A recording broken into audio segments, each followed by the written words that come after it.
but it has escalated. So there's a closure just south of Dutwa and some backing up traffic. Durban, if you Hillcrest to Kloof, there's a stationary truck at the Village Road off-ramp, the M13 this morning, queuing back to Hillcrest. There's plenty of traffic on the N2 between the cement factory and Westwood Mall. An earlier breakdown there is being cleared. And Cape Town, a really busy Monday. The standout for me is the N7, both ways to Bosmansdam, always busy. But this morning, the queue going south is all the way back through to sort of Malabongwe at Dunoon. That's probably double the normal backlog that you'd face on the N7 South. Rob Byrne, SAFM Traffic. Whether it is a CCMA referral, problems with a mechanic, or unfair blacklisting, Clientele legal plans are affordable, and you receive up to 670,000 rands worth of legal services per year. We cover civil, criminal, and labor-related matters. Our legal team will be your support 24 hours a day. SMS SAFM to 32195. That's SAFM to 32195. Clientele General is an authorized FSP and a licensed non-life insurer. T's and C's online. Standard rates apply. Call Thulasizwe now. 086 000 2032.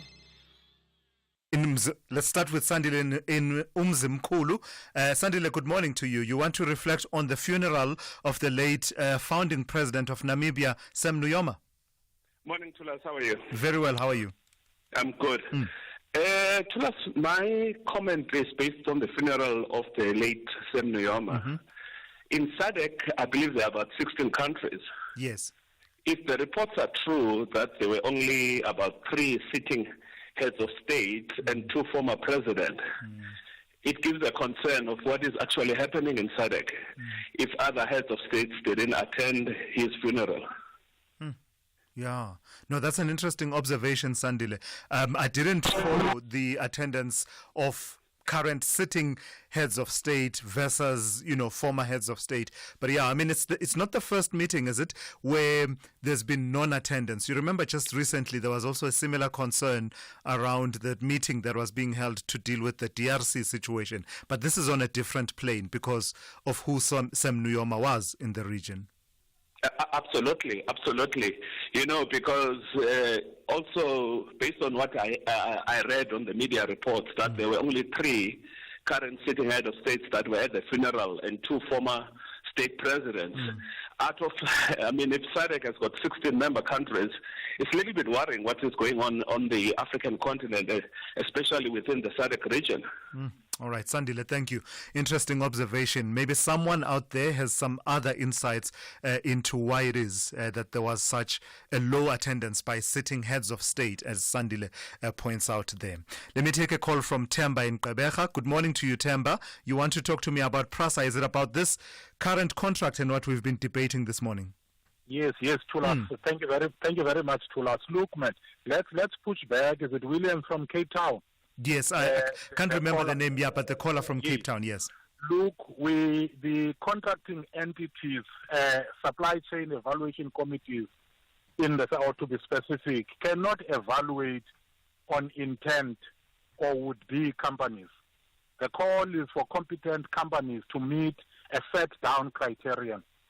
An evaluation has to be done to ensure that any entity that is evaluated meets the set-down qualification or criteria.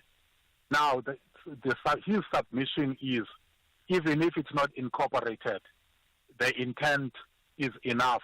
It's not enough. The intent is not enough to meet specific requirements. So he comes into the air pretending to be an expert, and he's misleading the public in that sense. And we should just call him out on that one. So, Temba, is it your understanding that, and I have no expertise in this area at all, but I'm just listening to both sides of the argument, and Songezo Zibi also advanced a similar argument that the joint venture, so the partnership company, should be incorporated by the time you are tendering, by the time you are awarded the tender. Is that your understanding? Because from what Songezo was saying is that it's simply a matter of just registering it with the CIPC. Is that your understanding as well, as opposed to what the caller was saying, that no, at the point before the awarding of the tender, intent to form a joint venture is sufficient? Mr. Sanile Zibi was correct. The intent is not sufficient. Because look, Thulasizwe, on evaluation, each submission is evaluated on its own, how would the evaluators bring two companies together without the certificate of incorporation, without these two entities being formally registered? How would the committee bring those together? What will be the basis of bringing those two submissions together?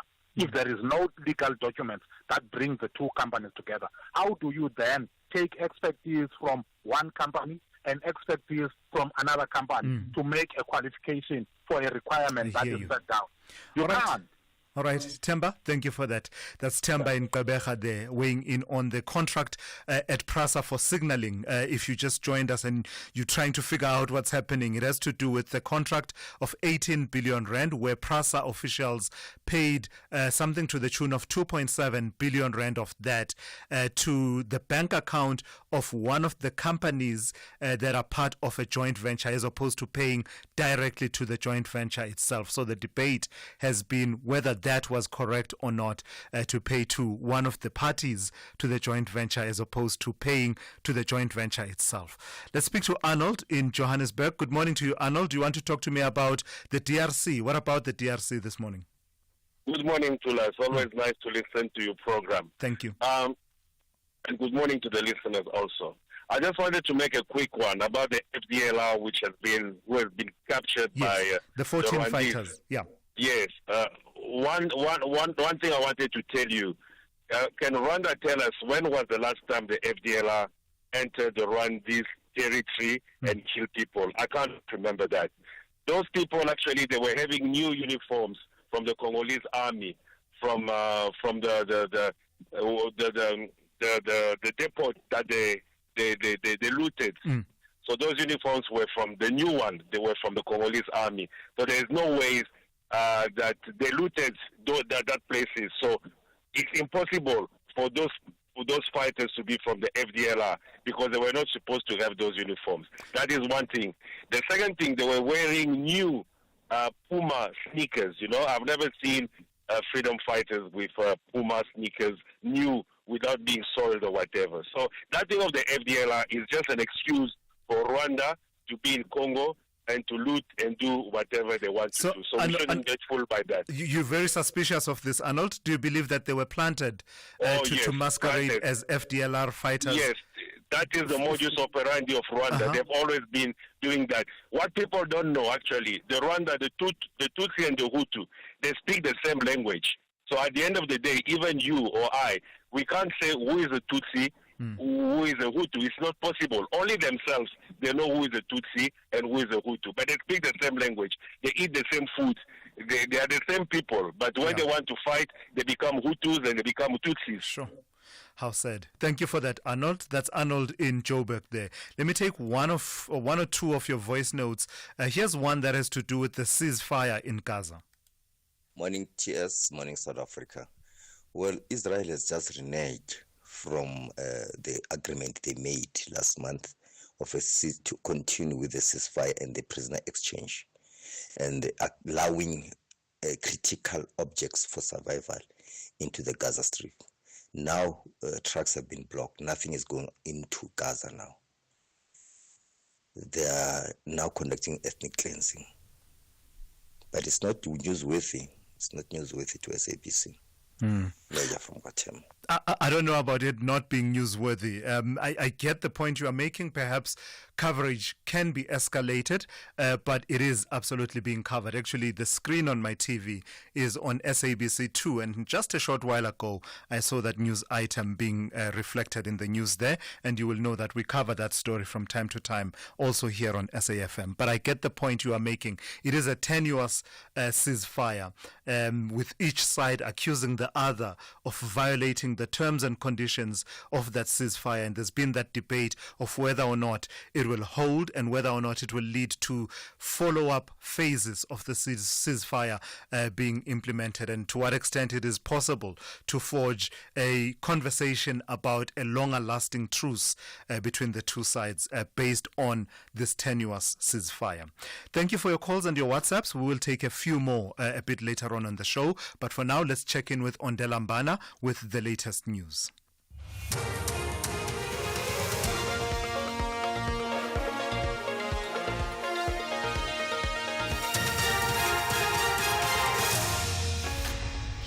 Thank you, Tulas. Top stories at 8. A man facing a charge of statutory rape expected in court today, and more than 20 people have died in KZN floods over the past 2 months. For SAFM News, I am Ondalambana, and a very good morning. A 28-year-old man who faces a charge of statutory rape is this morning expected to appear at the Seshego Magistrates Court outside Polokwane in Limpopo. The charge relates to a 13-year-old girl who gave birth to a baby boy on Christmas Day at the Seshego Hospital last year. Pimadi Baloyi reports.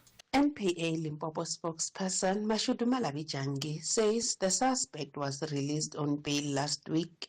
This after DNA test showed that he was not the father of the teenager's baby. Malavijangi says the Director of Public Prosecutions is yet to give a directive on a way forward.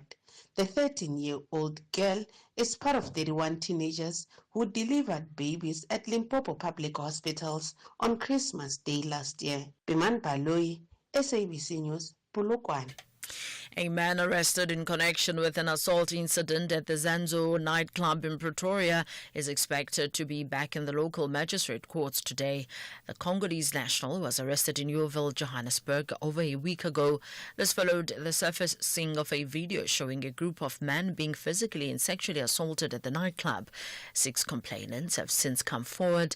Kelvin Ludla reports. During his first court appearance last Monday, the accused claimed that he had been tortured by the police. He faces 8 counts of compelled sexual assault and 6 counts of assault with intent to cause grievous bodily harm. He stood in the dock wearing a black face mask. The media has been ordered not to identify him because there's a second identity parade that would be conducted.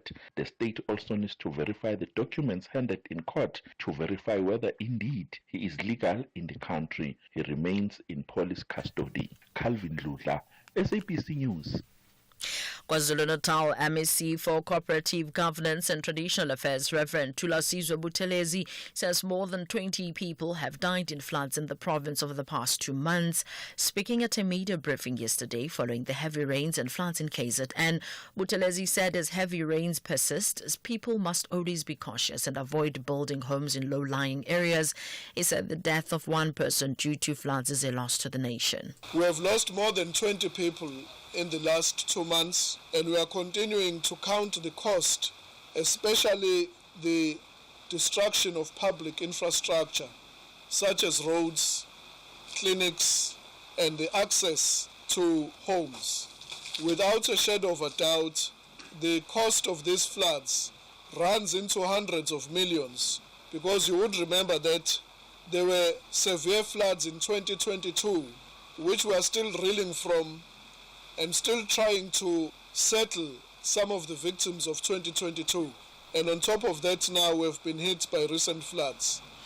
Small Business Development Minister Stella Ndabeni says owners of spaza shops and food handling outlets that registered or heeded the call to register, but due to administrative challenges at their respective municipalities and are also awaiting the outcomes of their applications, will not be penalized.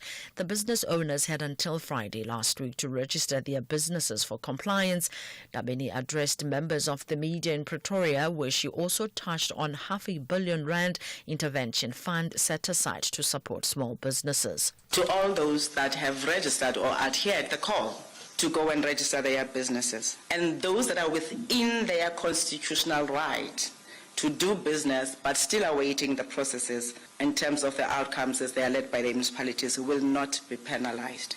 Because of what I've explained, that other municipalities are still undertaking manual processes and also the confirmation of certain documentation, which means it's not the fault of the business owners.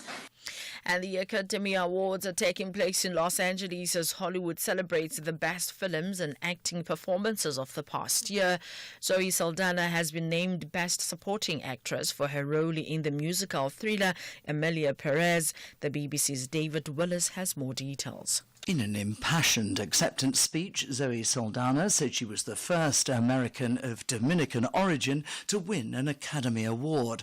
The song she performed in Emilia Perez, El Mal, was separately named Best Original Song. Another Best Picture contender, the people drama Conclave, has also been honoured, as has the musical Wicked and the romantic comedy Anora, whose writer and director Sean Baker had collected 2 Academy Awards. Recapping the top story, a 28-year-old man who faces a charge of statutory rape is this morning expected to appear at the Seshego Magistrate Court outside Polokwane in Limpopo. The charge relates to a 13-year-old girl who gave birth to a baby boy on Christmas Day at the Seshego Hospital last year. I am Mondela Mbana for SFM News Headlines at 8:30. SAFM, guiding you through the rush hour traffic. Good morning, still very heavy out of Centurion. Big backlogs on the N14, the Ben Schoeman Highway. Crash down by the M1 Brockfontein. Interchange traffic is well back past Jean Avenue. Options out of Pretoria include Buerta Avenue or the R21 as alternatives. The breakdown at the bottom of the N1 Midrands at Buccleuch Interchange, so coming through from Centurion, Midrand in towards Joburg. That's heavy. Big traffic out of Soweto this morning. Queues passing Soweto up towards Maresburg. And then a crash further up going into Winnie Mandela, so another delay from the Beyers Nordier exit. N3 Germiston all the way through to Limbro Park stays heavy. Crash on the N12 just after the Edenvale exit, causing a backlog in towards Giluli's interchange as well. A broken down truck on Durban's M13 between Hillcrest and Kloof. The M13 running through from Old Main Road remains heavily backed up. Cape Town very busy this morning around Rondebosch and Claremont and Rosebank areas. Some real proper congestion there on the Campground Road, the main road routes. And the N7 stays very heavy, much heavier than you might be thinking this morning. North from Epping to Bosmansdam Road. Southbound, the queue starts opposite Dunoon as you line up through Plattercliff towards Bosmansdam as well. Rob Byrne, SAFM Traffic. A very good morning to you in your SFM Sports Headlines. It's soccer news. Cape Town fans lose out. A Stellenbosch FC clash against Kaizer Chiefs is shift up to Quebec. And we also got South Africa to face New Zealand in the ICC Champions Trophy semi-finals. All this and more at around 8:30.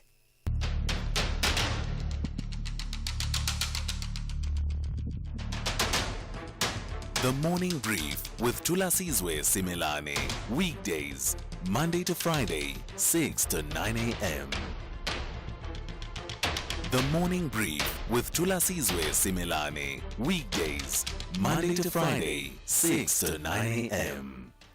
Hey folks, good morning. We are into the third hour of the morning brief on this Monday. It's good to be in your company. The conversation this morning, flowing in multiple streams, but among the main ones has been the conversation around this contract that PRASA awarded to a joint venture between various companies and basically went on to make a payment or payments that amount to close on 2.7 billion rand to at least one of the companies that are party to that joint venture. Earlier on, I had a conversation with Songezo Zibi, the chairperson of Parliament's Standing Committee on Public Accounts, as well as the journalist Thandu Xolo from the Sunday Times. He's been at the forefront of the coverage thereof, and we've been reflecting, and I've been taking your calls, reflecting on it. And I've been saying, quite openly that this is not an area of expertise for me, but it's been interesting to hear the various perspectives around at what point is the joint venture fully formed with its own account and now able to transact in its own name and enjoying the benefits and protections of the Companies Act as an independent standalone entity, standing alone, of course, independent of the 2-3 entities that have partnered together to form the joint venture for the purpose of implementing that project. That debate has been raging, and I've been hearing from a lot of people who operate in that space. Feel free to weigh in on that. And the reason we ask, of course, is the question of whether or not proper procedures were followed to ensure that that payment is paid to one of the companies that are party to the joint venture, as opposed to paying directly to a bank account supplied by the joint venture. That is the company formed by the collaboration between various companies. Weigh in your thoughts on that particular transaction and those questions that Standing Committee on Public Accounts wants to put to the Minister of Transport. And actually, they are hoping to do that by the end of this week. So that's one of the conversations that have dominated this morning. I've also been asking you about how you feel about this donation by McDonald's of these so-called My Desk desks. These are desks, the innovation is excellent. There's no debate about that. You cannot debate just how excellent the innovation is. They are these wheelie bags, right? So if you know school bags, kids have these wheelie bags that are, almost like a hard case. And they have wheels at the bottom with you can pull this lever, a lever that allows you to then pull it across and wheel it up around in school and elsewhere. So in addition to carrying books, it also can be converted into a desk as well as a chair for the pupil to use either at home or at school. The Minister, Sivuwe Kwahube, attending the handover of a donation by McDonald's last week, and that has triggered a lot of debate because those desks were branded. Some activists are saying that is exploitation of food injustice, as well as just basically exposing and using children for marketing purposes and exposing them to unhealthy food stuff within their within their educational environment. But the retort from the minister is that those desks are very innovative and they solve a particular problem, particularly in communities where pupils may not have access to a proper area to do homework and to study at home. Her words are, quote unquote, "I promise you, if you are a child from Kanduli living in a small house with no place to do your homework, you would appreciate being able to have one of these," end quote, referring to those desks. Weigh in on that as well. The number to dial is 086 000 2032. I'll take your WhatsApp voice notes on 061 410 4107 on these stories I've highlighted, but also anything else that might be exercising your mind this morning. Fly Safe's School Booster is back and ready to help SA's future stars fly, giving away 10 return flights to 10 lucky schools. So whether it's scoring tries or shining on stage, we're helping learners chase their dreams while making memories along the way. To enter, visit flysafair.co.za. Tell us how this prize will boost your school and you could be heading for success. Entries close 27 March. Fly Safair, for the love of flying. T's and C's apply. Kathy Motlatlana on SAFM. Number one, we are implementing revenue collection matters. We are not saying we are not paying each and every month. We are no, but you aren't paying each and every month. You're not paying salaries each and every month. Which month was that? Maybe I can be taken. Just this month, now February. Have you paid all your workers in the municipality? Yes, February we have not paid. January we did pay. Yeah, but it goes back to the very same point, Mayor. Mm-hmm. It's the very same point, because even when you pay salaries, you're not paying the full contribution. You're not paying for some of the benefits that workers are entitled to. So you have a serious problem in this regard. Yes, agreed. The mayor of the Mohokare municipality, Zingisam Gawudi. The Talking Point with Kathy Motlatlana. Weekdays, 9 a.m. till midday. The only talk radio morning breakfast show that makes sense. The Morning Brief with Thulasizwe Simelane.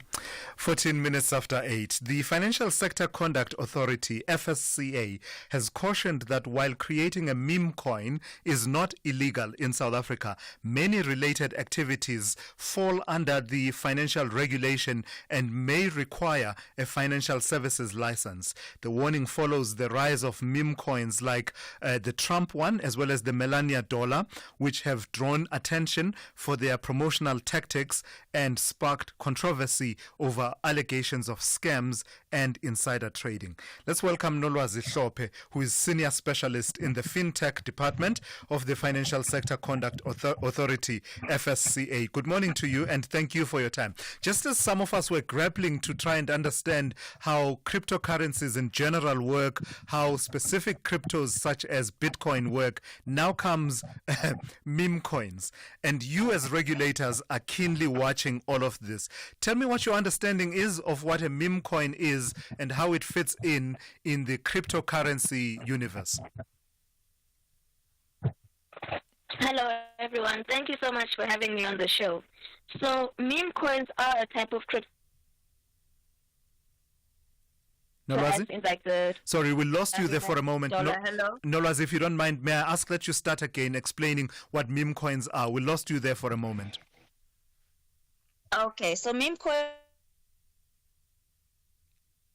Now, there's a bit of a challenge there with the line to Nolwazi Hlophe of the FSCA. Let's try and redial and see if we can get her on a better line, because we do want you to get the full benefit of that conversation. I tell you now, I didn't know what a meme coin was until I had to look it up and find out that actually it is a thing. It's called a meme coin, and it's largely based on trends coming out of social media, as well as, of course, memes. And we are told it is meant to, the key feature being that it has little to no value. But trying saying that to people who are watching Trump's official meme coin rising some 18.1% over a space of 24 hours with a market capitalization of some $3 billion. I believe we have Nolwazi back on a better line. Nolwazi, you were explaining to us what meme coins are and what your understanding as the regulator is of how they fit in within the cryptocurrencies universe. Thank you so much. Thank you for having me. So as I said, meme coins are a type of crypto asset, and they're typically inspired by like internet memes or the latest trends that are happening, as you said, like the Melania and Donald Trump's meme coins. Mm-hmm. And so they fall under the definition of crypto assets as outlined in the declaration under the FASE Act. So this was the declaration of crypto assets as a financial product, and the definition of a crypto asset was given as is not issued by a central bank, but is capable of being traded, applies cryptographic techniques, and uses distributed ledger technology. So you are comfortable as a regulator that they fit in, despite the fact that, I don't know, the benefit largely seems to be around promotional value as opposed to being able to transact? Yes, because they are a type of crypto asset, so they fall under the definition. So what are the implications then of meme coins falling within the definition of a crypto asset in terms of the laws of this country? What do people who dabble in, the use and the production and use of meme coins need to understand about what the law says about crypto assets? All right, thank you. So if you issue a meme coin only, then this is not captured under the FASE Act. However, if someone issues a meme coin, which is a financial product, and provides financial services with it as defined in Section 1 of the FASE Act, then in respect of this person would need to be authorized as a financial services provider and required by the FASE Act, as required by the FASE Act. So this is what it would mean in terms of people wanting to participate or issue meme coins. If they're only issuing them just for themselves, then that doesn't fall under the regulatory ambit of the FASE Act. However, if they're issuing it as a financial product to provide financial services, then they need a license. So let's use examples, Nolwazi, just to be absolutely clear. If I decide to issue out a Thulas rand, and it has my face on it, and it's a meme coin. I'm just making a meme around, I don't know, the latest issue that's playing itself out, without attaching any transactional value to it. Do I need to then be registered as a financial services provider? No, in this case you wouldn't need to, because you've just issued it and we have it there, but it's not being traded, or you're not giving it financial advice to anyone regarding your meme coin. So does the picture then change when I say this meme coin, this Thulas rand that I've issued is worth 20 Rand, and actually you can use it. It's underpinned by some technology or another blockchain, and you should be able to buy, etc., etc. Does that then change the picture? Yes, that then changes the picture, and then you need to be an authorized financial services provider, and then you need to get the license to be a CAS. What are some of the pitfalls in the distinctions that I've drawn? There's allusion to, even in the case of the famous meme coins of Donald Trump, Melania, and the one Elon Musk issued linked to Doge, the Department of Government Efficiency. There are cautions there around the ease of scams and the likes. Is that something that you as a regulator watch even domestically around crypto assets in general, cryptocurrencies, and now meme coins? So generally, as a regulator, we do issue out warnings to give people foresight and understanding of what is happening in the crypto environment, to understand how to buy crypto, to understand the pitfalls such as potential for money to be stolen or scams that encourage people to invest for higher than possible returns. So we do caution individuals and consumers around that, so that they know not to fall into the pitfalls and therefore the negative side of crypto assets. And it's not that we are promoting crypto assets as a regulator. We're accepting the fact that they're here, they exist, and we need to take care of the people who are engaging in this space. And just on that particular point, what is your understanding of the role of cryptocurrencies and the role that they have to play in financial services, but also in facilitating transactions? In the United States, for example, the conversation that Donald Trump has triggered has to do with them being part of the reserves that are kept in the United States. Has the conversation in our country evolved to reach that point where we can seriously have conversations that say cryptocurrencies are here to stay, and we may want to think about, one, regulating, but two, possibly looking at them playing an even bigger role in day-to-day transactions? So we haven't arrived to the same decision as the United States yet. However, we are already, as you know, regulating crypto assets, and in the country we define them as crypto assets even though they're commonly known as cryptocurrencies. They are one and the same thing as what we're talking about as the FSCA. And so in terms of discussions around evolution, you've seen the FSCA has evolved in terms of showing leadership in regulating crypto assets. However, we're still working on defining them more because we know that stable coins also need to be considered. So I think in this light, it's very important to understand that there's a lot of work that still needs to be done in crypto asset regulation. We're not at the end, and crypto assets are here to stay. One of their main benefits is that they are borderless. So they encourage financial inclusion in that sense, and in the sense that they offer decentralized services as well for consumers. All right. No, thank you for your time and your insights this morning. That's Nolwazi Hlophe, who is Senior Specialist in the FinTech Department of the Financial Sector Conduct Authority, the FSCA. What do you think? What's your understanding of cryptocurrencies? To be honest, mine is, I wouldn't even say rudimentary at best. It's non-existent. I've read, reread, and I keep saying, huh? I'm still really battling with it. And just as I'm battling to try and understand cryptocurrencies in general, here come meme coins. And by the way, I'm not planning to issue a Thulas rand with my face in it. Big stories of the day. Hashtag the morning brief.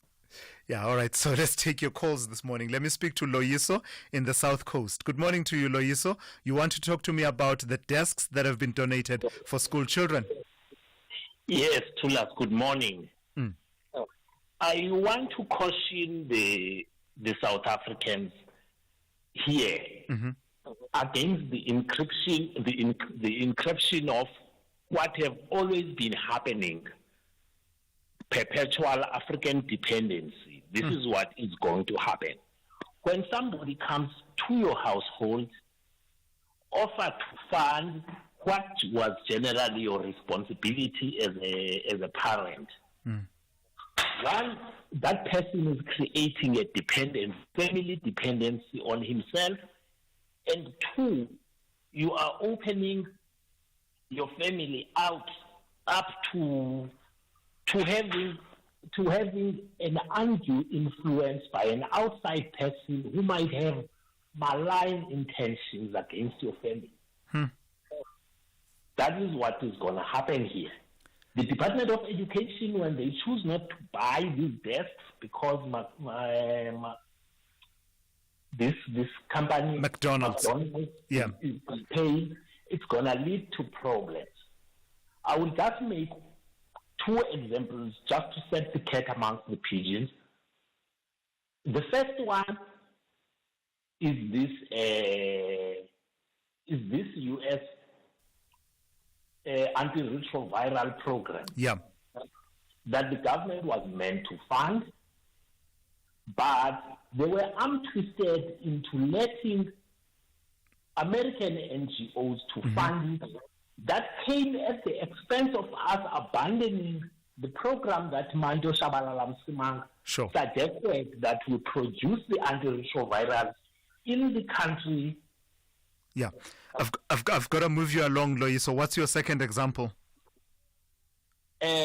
No, I think let's just keep it at that. Okay. It just shows that when South Africa had a chance to produce its own antiretroviral, they were untwisted by the U.S.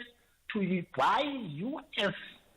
antiretrovirals that they will get for free. We were told that they will get the antiretrovirals for free, but they will be U.S., but they must stop producing them in the country. All right. Loyiso, thank you for that. Will get us in the same space. All right. Thank you for that, Loyiso. Loyiso, they're drawing parallels and raising the issue of dependency, saying that these donations, such as was done by McDonald's, and I did see one that was done by Old Mutual in the Eastern Cape, and I believe I've not seen the visuals of that, but I read somewhere that Hollywood Bets as well did a similar donation. The department says it's now working out modalities around marketing and branding of these donations as far as they will then exist in the schooling environment in light of the controversies around McDonald's, those desks, my desks, being branded with the McDonald's brand. In fact, let me take 1 or 2 of the voice notes that have come through on that issue.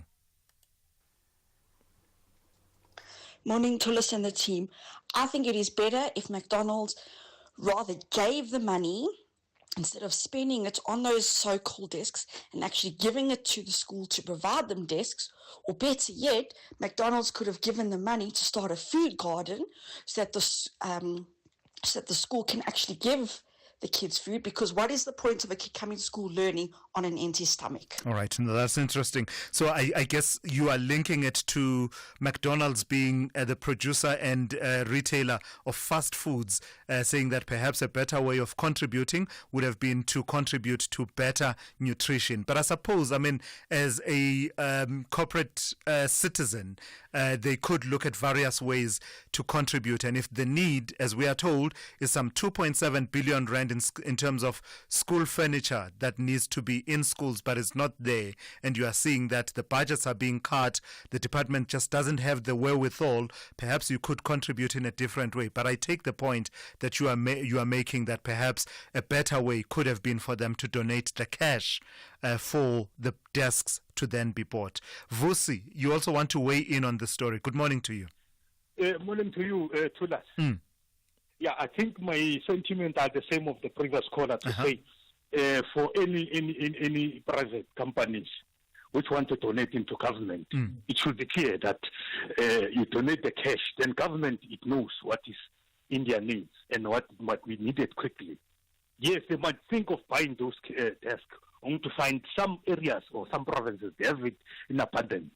Their challenges might lie on the issue of other resources like your food feeding scheme program, like your uniforms and others. But this thing of donating and also putting the logo, that is just capitalism on the highest note. That's just out. That to me that thing is thuggery. To me, if South Africa, that government was proper, you wouldn't see this kind of madness. To me, it's just madness. So, all right, Vusi, donate money. Yes. All right, Vusi, thank you for that. That's Vusi there in Midrand weighing in on that story. Let me take one more voice note on it before I get to the headlines. Good morning, Thulasizwe. I fundamentally disagree with your guest that was on now. Why don't they then provide the desks for those learners? Also, if you give the money directly to government, I mean, we know it's going to be stolen for the desks. So, yeah, it might be in bad taste that McDonald's branded the desks, but they did something good. It just goes to show to say that, no good deed goes unpunished. Yeah, thank you for that. It's an interesting debate because you're absolutely right. Both sides of the argument being raised that, hey, there is a need. And I don't know, the question around the desks being used particularly at home, right? Because you don't want to disinvest government of its responsibility to provide desks. So as they talk about 2.7 billion rand in desks that need to be provided, that are simply not there, if I'm quoting the figure correctly. That's the responsibility of government. But then you remember that these young people, these children come from homes where in some instances perhaps there's not even space. You just don't have a desk at home. Could there be usefulness for these desks at home?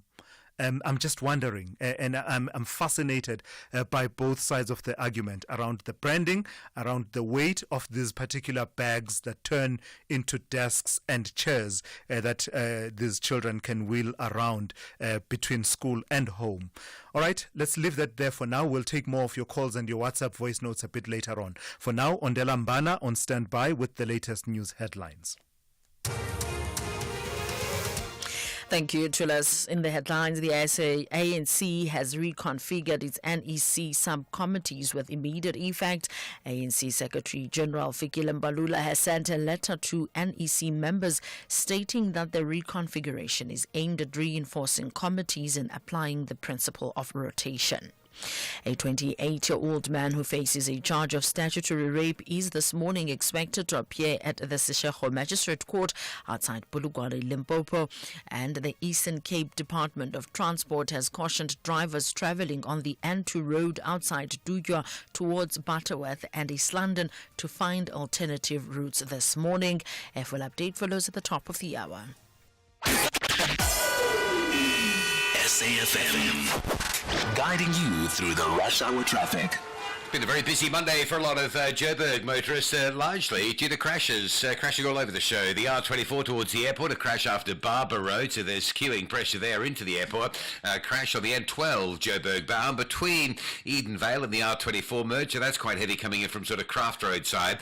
Collision N3 south at Van Buren, that's heavy. A big backlog of traffic from Edenvale, and a crash before William Mandela on the M1 north, keeping pressure on the run through from Rambo. That traffic currently back through Bayers Nordia. Also separately, the N3 going north is very, very slow. It has been from around 6 o'clock this morning. We think it's a breakdown opposite Alex. Very heavy from Alberton, Germiston, all the way up through Bedfordshire, through Edenvale and into that Alex area. Crash and faulty traffic lights on Allendale Road near the Mall of Africa area coming from Kyalami towards the N1 highway. It's very slow.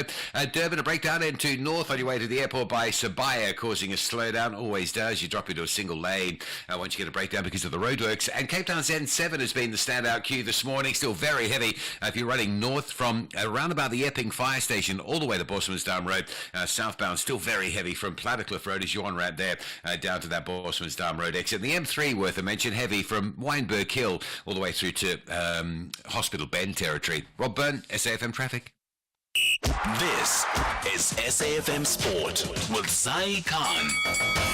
So, Zai, the Nedbank Cup quarter-final game between Stellenbosch and Kaizer Chiefs is meant to be a home game of Stellenbosch, right? Right. But it seems no matter how hard they tried to keep it at home, no success as far as the PSL is concerned. Yep, the PSL booked them a road trip instead. So I don't know what this will mean. Stellenbosch, they trained, but unfortunately it was Orlando Pirates, by the way, who refused to move their fixture for Stellenbosch. So I don't know what's going to happen.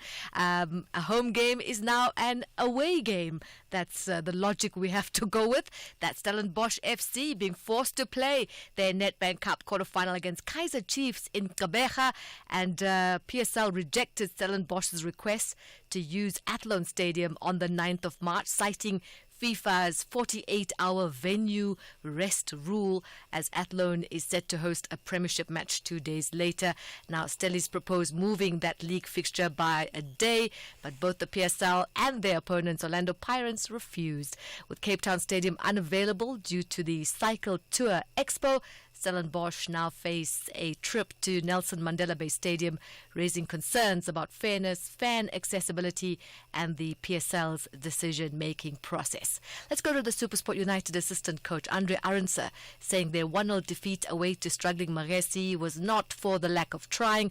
Arendse, who took over media duties after coach Gavin Hunt was sent off, the former Bafana Bafana goalkeeper Arendse explained the red card to Hunt was purely a misunderstanding. Yeah, the whole red card was missing in translation. He was talking to his own players on the bench, and the officials took it in the wrong way, and it was unfortunate. It was very unfortunate, and it just leaves a bitter taste in the mouth. But it is what it is, and that's what happened.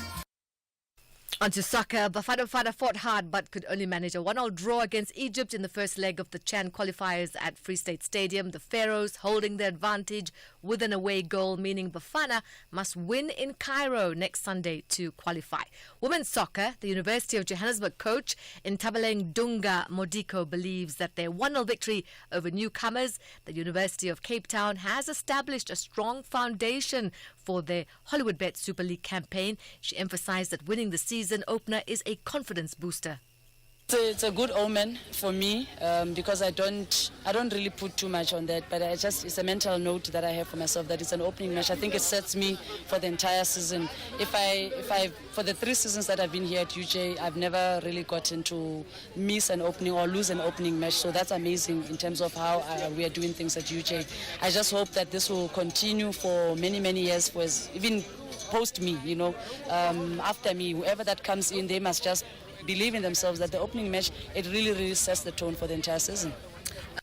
And you can catch the Hollywood Bets action on SABC Sport. Now, cricket, for the first time in 20 years, South Africa has reached the ICC Champions Trophy semi-finals. The Proteas will take on New Zealand in Lahore. That's on Wednesday, looking to secure a spot in their first final since their 1998 triumph. Themba Bavuma's men top Group B after wins against Afghanistan and England, while their match against Australia was rained out.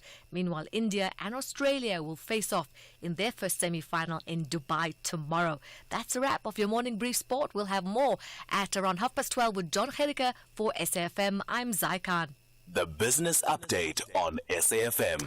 Good morning to you once again, Ndauling. So the closure of ArcelorMittal's long steel plant has been long in the making. There was a bit of a stay of execution at the end of January. But you are telling us this morning that AMSA has finally pulled the plug. That's right, Tula. So ArcelorMittal SA is preparing to shut down its long steel plants after attempts to save the operations seem to have failed.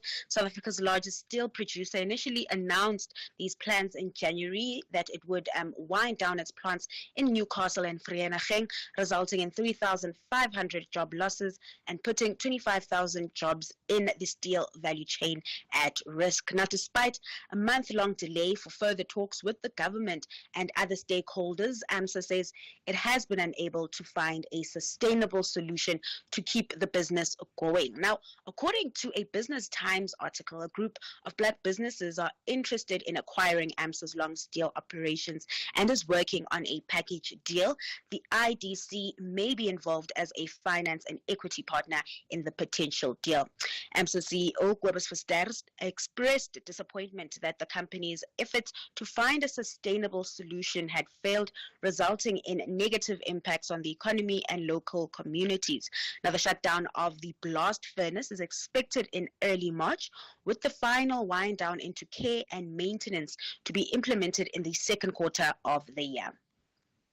Yeah, no, well, that story is certainly something that deserves a lot more attention and perhaps better understanding, even as that mooted deal that you're talking about does or doesn't take shape. We do need to talk about the implications of the closure of the business, the long steel business of ArcelorMittal.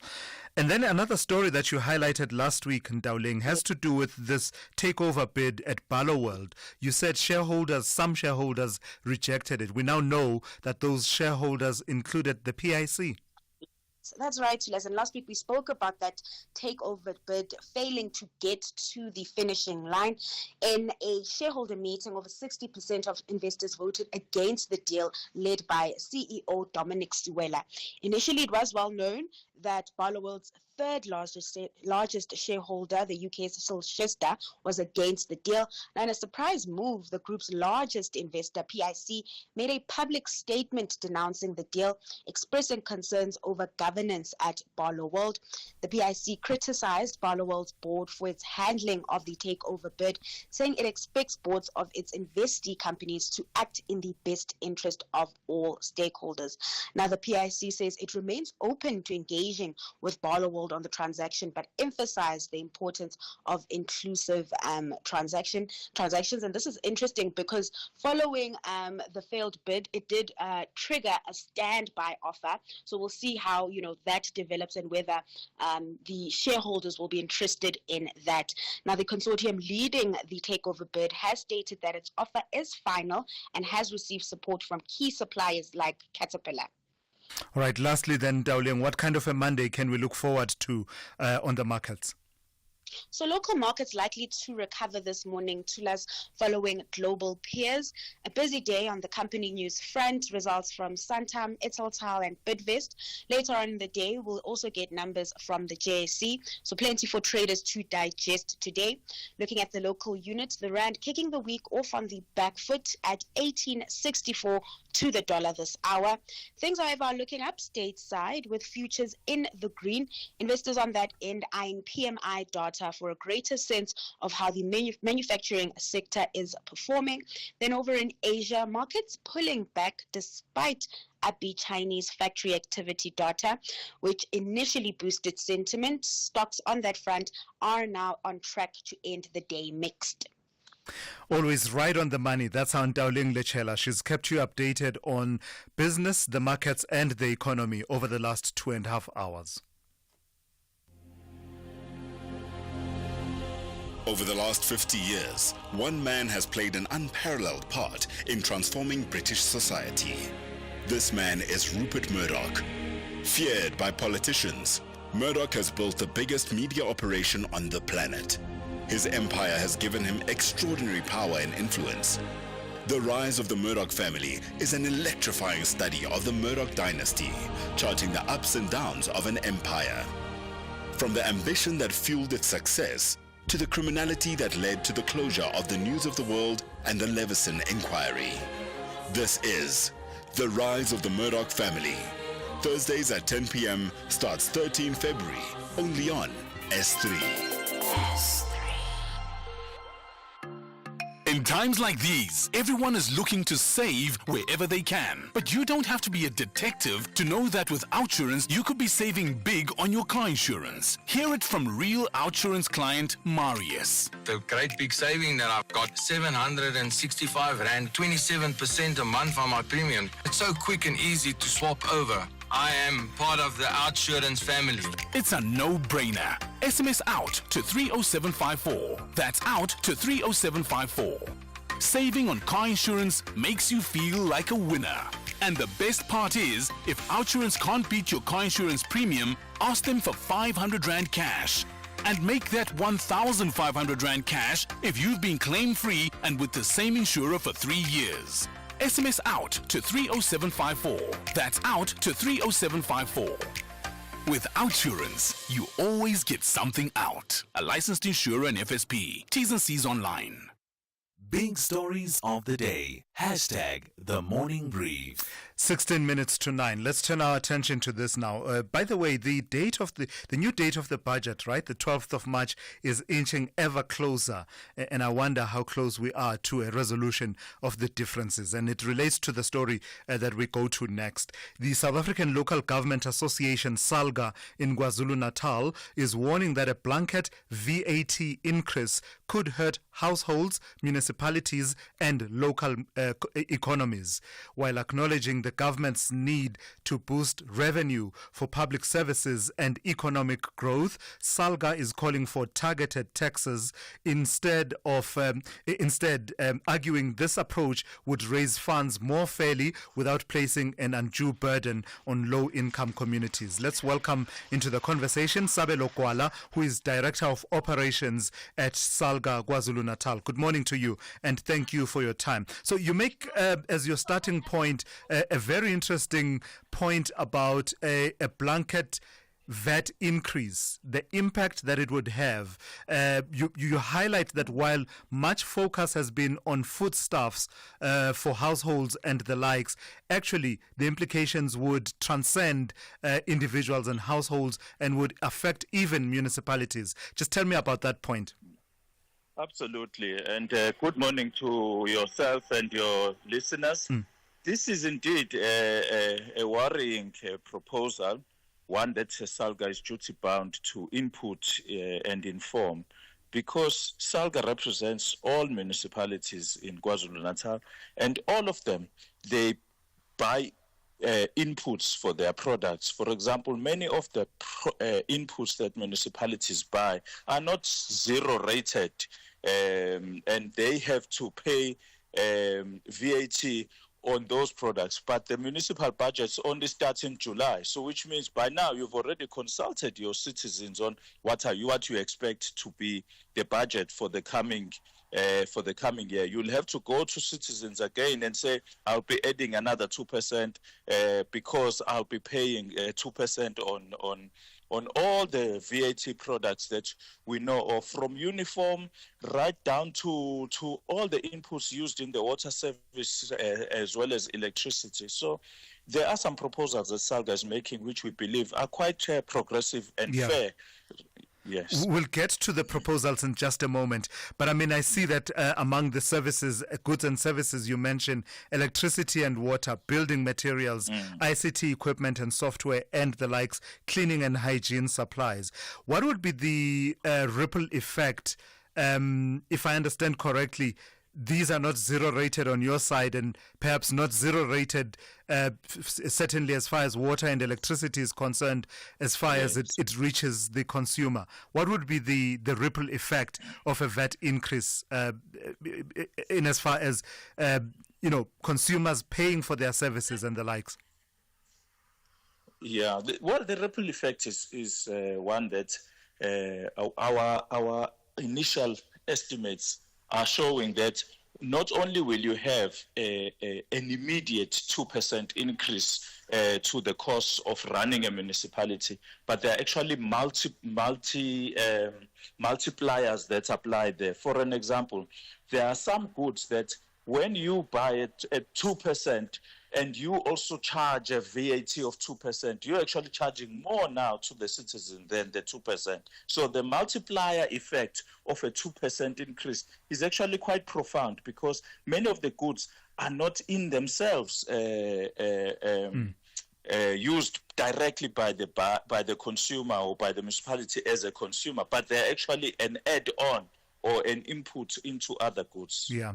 So let's go through some of your proposals. Let's start with your proposal of a tiered VAT structure. Tell me what that is about, and how it would help to raise revenue without burdening consumers and municipalities.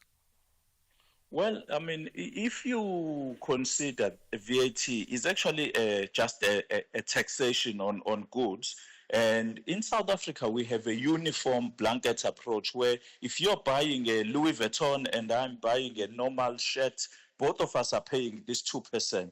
And the idea of some goods being luxury goods is quite well established. A basket of luxury goods can be easily put together, just like a sin tax. The concept of a sin tax has become quite well known. It's now a contemporary term used to explain what sin goods are. And we are able to charge an additional amount on goods that we categorize as sin goods.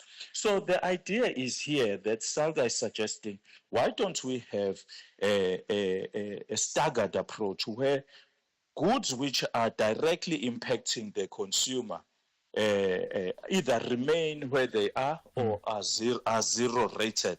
Yeah. And then goods which are luxury goods, your speedboats, yachts, your luxury cars and luxury clothes, those can be increased by the 2% that the minister was proposing. In fact, let me ask you to build on that idea of zero rating more goods. It's something that many sectors have suggested. You are also adding that to the list of proposals ahead of the budget, particularly the goods and services you and I were talking about a few minutes ago. Absolutely. Zero rating is an option. But sometimes you've got to accept that not all goods are the same. And sometimes a good that is zero rated will find its way to be increased in terms of its price because the inputs of that good are not zero rated. So it's a complex issue that I think the best way to deal with it is to couple it with a staggered approach. A 15% VAT on goods that are currently on 15%, and then certain goods that the minister really needs in order to increase revenue for government programs, which we must acknowledge are quite critical and important to continue, which our democracy would suffer greatly if those programs are discontinued or if our current burden of government debt continues to rise in the manner or stay in the levels that it is now. So just to be clear, you are talking about adding to the list the 19 food items as well as other goods and services that are zero rated. Yes. You are proposing electricity, water and municipal services to be added on there.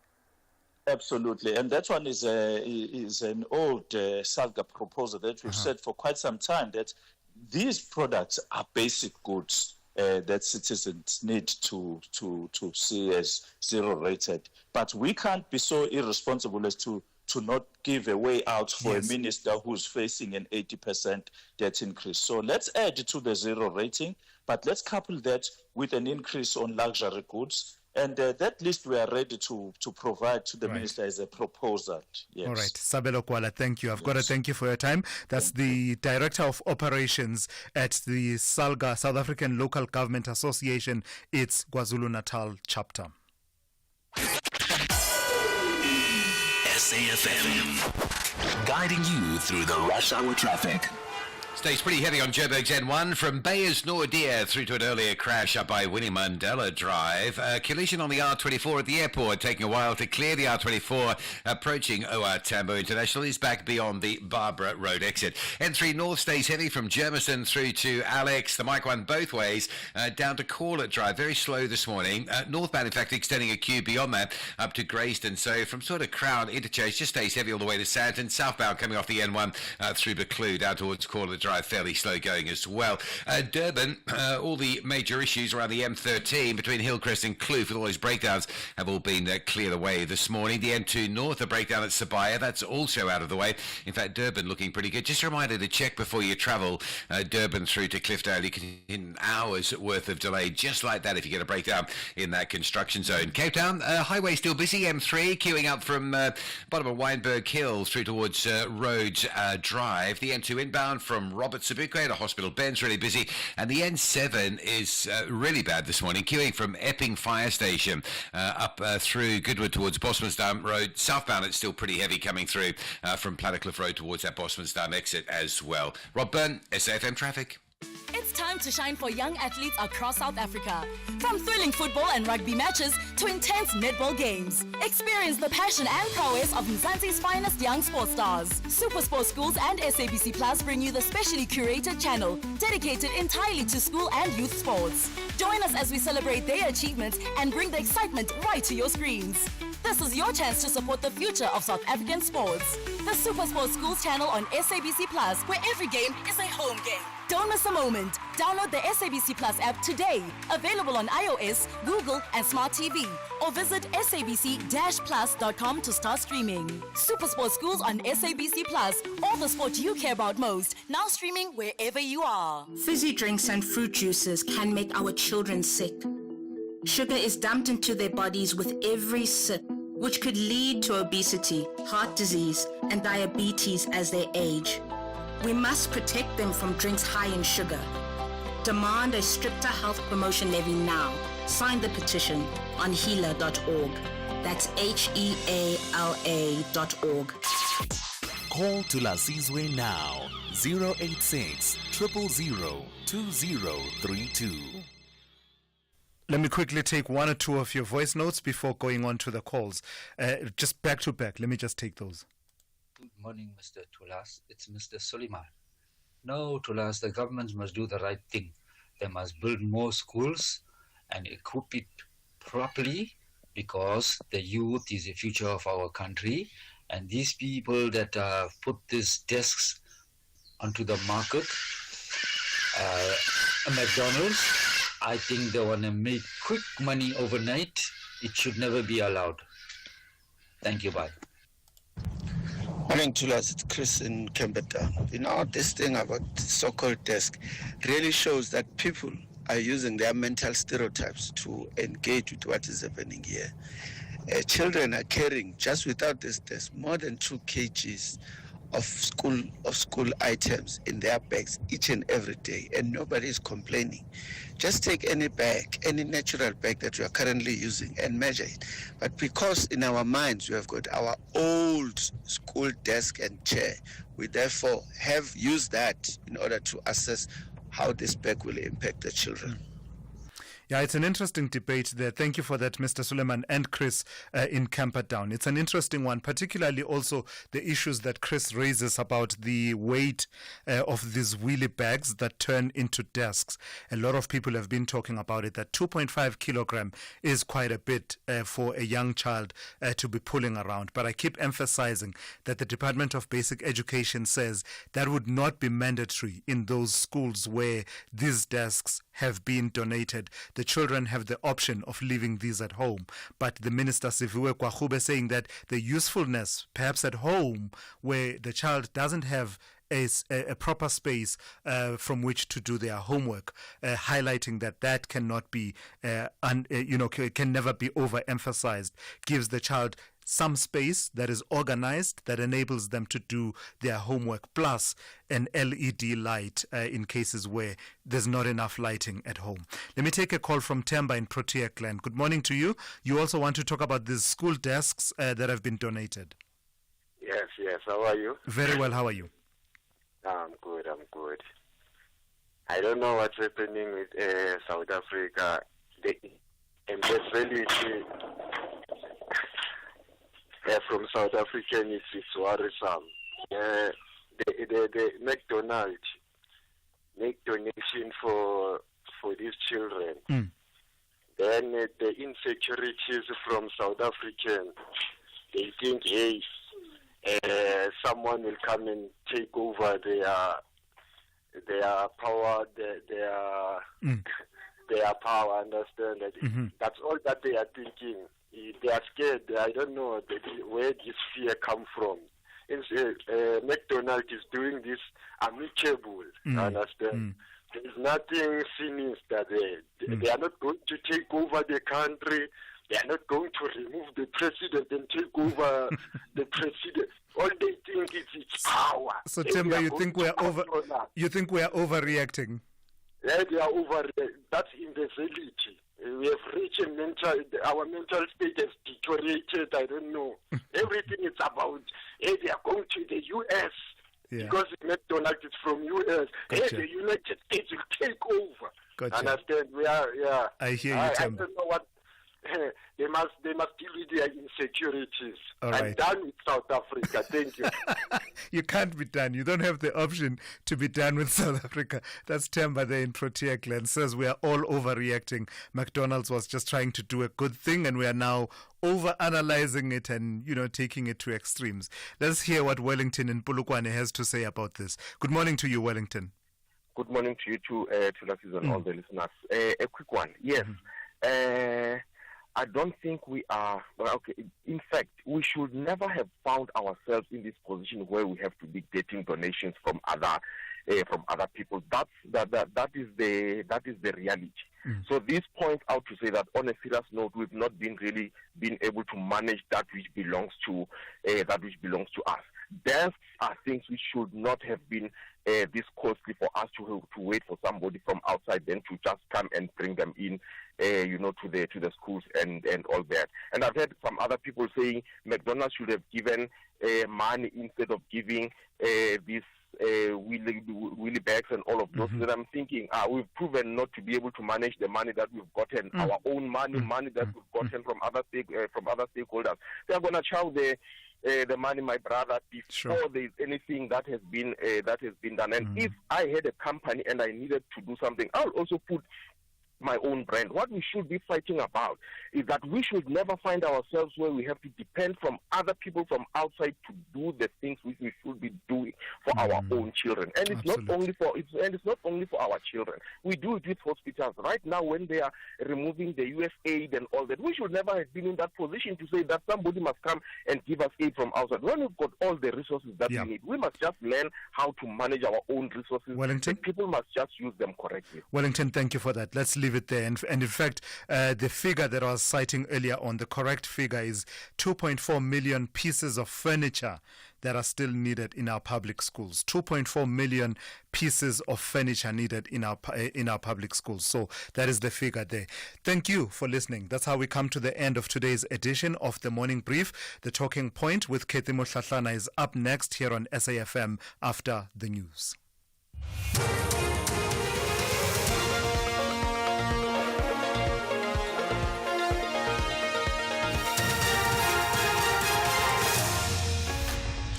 Thank you, Thulas and the team. Top stories at 9. ANC reconfigures its NEC subcommittees and the Zanzo nightclub case back in court today. For SAFM News, I am Ondelambana and a very good morning.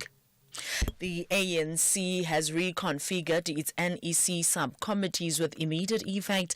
ANC Secretary General Fikile Mbalula has sent a letter to NEC members stating that the reconfiguration is aimed at reinforcing committees and applying the principle of rotation. The 28 subcommittees comprise of finance, economic transformation, renewal commissions and international relations, amongst others. A 28-year-old man who faces a charge of statutory rape is this morning expected to appear at the Seshego Magistrate Court outside Polokwane in Limpopo. The charge relates to a 13-year-old girl who gave birth to a baby boy on Christmas Day at the Seshego Hospital last year. Pimani Baloyi reports. NPA Limpopo spokesperson Mashudu Malabijangi says the suspect was released on bail last week. This after DNA test showed that he was not the father of the teenager's baby. Malabijangi says the Director of Public Prosecutions is yet to give a directive on a way forward. The 13-year-old girl is part of 31 teenagers who delivered babies at Limpopo public hospitals on Christmas Day last year. Biman Baloyi, SABC News, Polokwane. A man arrested in connection with an assault incident at the Zanzo nightclub in Pretoria is expected to be back in the local magistrate's court today. The Congolese national was arrested in Yeoville, Johannesburg, over a week ago. This followed the surfacing of a video showing a group of men being physically and sexually assaulted at the nightclub. 6 complainants have since come forward. Calvin Ludla reports. During his first court appearance last Monday, the accused claimed that he had been tortured by the police. He faces 8 counts of compelled sexual assault and 6 counts of assault with intent to cause grievous bodily harm. He stood in the dock wearing a black face mask. The media has been ordered not to identify him because there's a second identity parade that would be conducted. The state also needs to verify the documents handed in court to verify whether indeed he is legal in the country. He remains in police custody. Calvin Ludla, SABC News. The Eastern Cape Department of Transport has cautioned drivers travelling on the N2 road outside Dudya towards Butterworth and East London to find alternative routes this morning. The road has been closed to traffic due to an alleged land claim protest. Protesters allegedly took keys off a large truck and barricaded the road using the truck. The department spokesperson Unati Bingose says they condemn the act and promises to find the perpetrators. We're working very hard to ensure that we clear that road and get the traffic flowing again. Unfortunate that they have disappeared with the keys for this articulated truck, but we remain confident that we'll either recover the keys or find a tow truck big enough to be able to remove that truck. But there should be consequences for blockading one of our major arteries connecting us with other provinces. Arab governments who helped mediate the Gaza ceasefire have fiercely condemned Israel's decision to withhold aid supplies from the Gaza Strip. Qatar says Israel has violated the agreement reached in January and international humanitarian law. Israel says it's acting in response to the refusal of Hamas to agree to a U.S. plan to extend the truce's first phase. And romantic comedy Anora has triumphed at the Academy Awards in Los Angeles. It won 5 Oscars, including Best Picture. Mikey Madison, who stars as a stripper who marries a Russian playboy, won Best Actress. The Brutalist took home 3 trophies, including Best Actor for Adrian Brody, who played a Hungarian refugee who survived the Holocaust. Recapping the top story, the ANC has reconfigured its NEC subcommittees with immediate effect. ANC Secretary General Fikile Mbalula has sent a letter to NEC members stating that the reconfiguration is aimed at reinforcing committees and applying the principle of rotation. I am Mondela for SAFM News Headlines at 9:30. SAFM 104 to 107 nationwide. Leading the conversation. Mzansi Africa. SABC Sport is searching for talented football commentators. Are you knowledgeable and passionate about football commentary? Are you a great storyteller of the beautiful game? That's why they're very good in controlling the ball and keeping it in minutes. Submit a 2-minute commentary clip in your South African language of choice to commentator@sabcsport.co.za. Also email your full name, surname and contact details. Closing date is on Friday, 7 March 2025. Only shortlisted candidates will be invited for the second round of auditions at SABC Studios in March. SABC Sport. For the love of the game. Bafana are taking on Lesotho at the new Pitamukaba Stadium on the 21st of March 2025 at 6 p.m. for the FIFA World Cup 2026 qualifier. Come early, dress to commemorate Human Rights Day and support Bafana for a chance to win prizes from our host, Limpopo Government and Polokwane Municipality. Gates open at 3 p.m. and tickets start from 70 Rand for adults with special rates available at 40 Rand for children under 12 at all Ticket Pro outlets. If you can't make it to Polokwane, catch the game live on SABC2 at 6 p.m. or visit sabcsport.com. For more details, visit safa.net and Bafana on X and TikTok.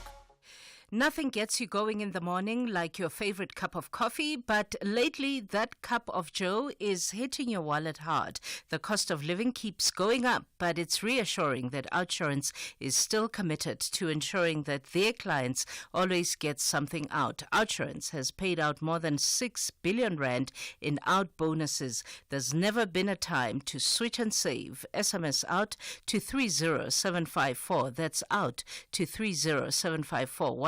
With OUTsurance, you always get something out. A licensed insurer and FSP, T's and C's online. The Talking Point on SAFM. Weekdays, 9 a.m. till midday. Things that go unnamed. Wander through the world not knowing where to look or where to go. In Africa, names are asked for, prayed for. Blood is spilled in the name of naming. Warm red liquid seeping into dust fills the dead with life. Our names are the dead speaking. South Africa, can you hear the song of the dead? The rush of blood spilling daily in your breast. We kill each other for your nameless name's sake. To appease the hungry ghosts who keep asking, where do we look? Where do we go? The dead know more of living than we, the living, dead. The way what is unspoken outweighs what is said. The untold tales of walking corpses who see plenty but go unfed. The silent history shouting at the present like electric fences around king-sized beds. South Africa, your aspirations asphyxiate me. I die each day just to live free. Bonded to the lie that I could own any land or that you could ever build a fence that could hold all of me. The dead have us by the collar. The dead squeeze themselves into our dreams. You think that you belong to yourself. South Africa, the dead do not die. They wait for you to stop being afraid, to hear the voices that know where to go and what to do, to sit with these silences and give them names. That's Lebo Mashile, South African poet, and she leads us into the talking point for Monday. It's Monday. Hi, everyone. Welcome to Monday's edition of the talking point. It's Monday, the 3rd of March, 2025. Kathy could not be here, and I apologize on her behalf. Fortunately or unfortunately for some, I am here.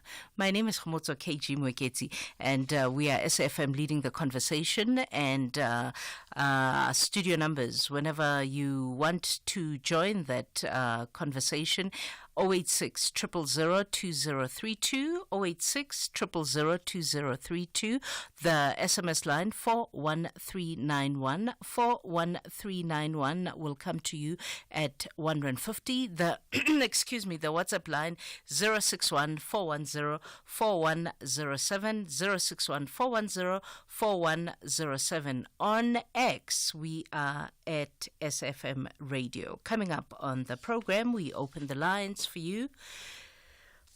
Between now and 10 o'clock, it would be interesting to hear what you have to say. And after 10, Human Rights Month. We're going to talk the issue of the Freedom Charter being 70 years old. The Freedom Charter is a living document, but it's supposed to have been brought to life and found expression in some parts of the Constitution of the Republic. Other parts, not so much. How interested and keen is this current generation on the very charter, the Freedom Charter even? Does it matter to